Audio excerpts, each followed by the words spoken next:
وانا صغير كنت فاكر ان في راجل جوه المكنه دي هو اللي بيطلع الفلوس. لما كبرت بقيت مستغرب هي ازاي المكنه دي ممكن تعد الفلوس. استعلم على الرصيد. رصيدك الحالي 10 جنيهات.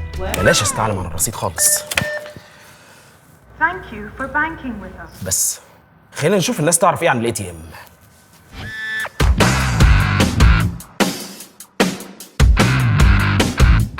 انا اسمي احمد الجرحي، وبنك اسكندريه ساب كل الناس وجايبني انا عشان افهمكم المصطلحات البنكيه. اللي بتوع بنك اسكندريه ما يعرفوهوش ان انا بخش البنك بقول يا غربتي، فعشان كده احنا هنحاول مع بعض نفهم بعض كل المصطلحات البنكيه وربنا يستر. عمرك سالت نفسك كده وانت ماشي في الشارع الاي تي ام مالها؟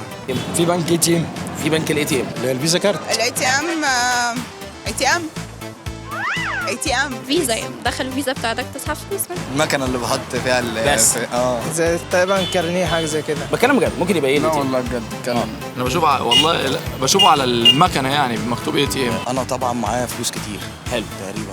فايه بقى؟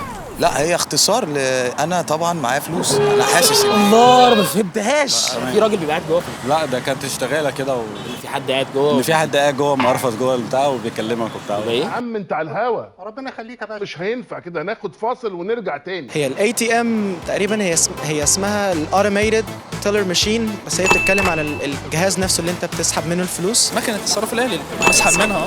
بقدر مثلا ادفع فواتيري من عليها. هو يروح الكابينه، يروح الكابينه او يحط الكريدت ويسحب. تقدر تسحب منه في اي مكان وفي اي وقت داخل الجمهوريه او خارج الجمهوريه كمان. مكنه جميله. مكنه جميله، هي دي المكنه اللي احنا بنحبها. الاي تي ام خلتنا نتعامل مع البنك في اي وقت، سواء البنك قافل او اجازه. يعني البنك معاك 24 ساعه طول الاسبوع. دور الاي تي ام مش بس للسحب والايداع، انت ممكن تدفع فواتيرك او تبرعاتك عن طريق الاي تي ام، وكمان تستعلم عن رصيدك في اي وقت وكانك في البنك بالظبط، ومن غير ما تقف في طوابير وبدون اي مصاريف زياده. تابعونا واعرفوا مصطلحات بنكيه اكتر في برنامج اسال الخبير مع بنك اسكندريه، ولو عندك اي اسئله اكتبها تحت في الكومنتس واحنا هنجاوب عليها، ولاي استفسارات زوروا موقعنا او اتصل بينا على السلام عليكم.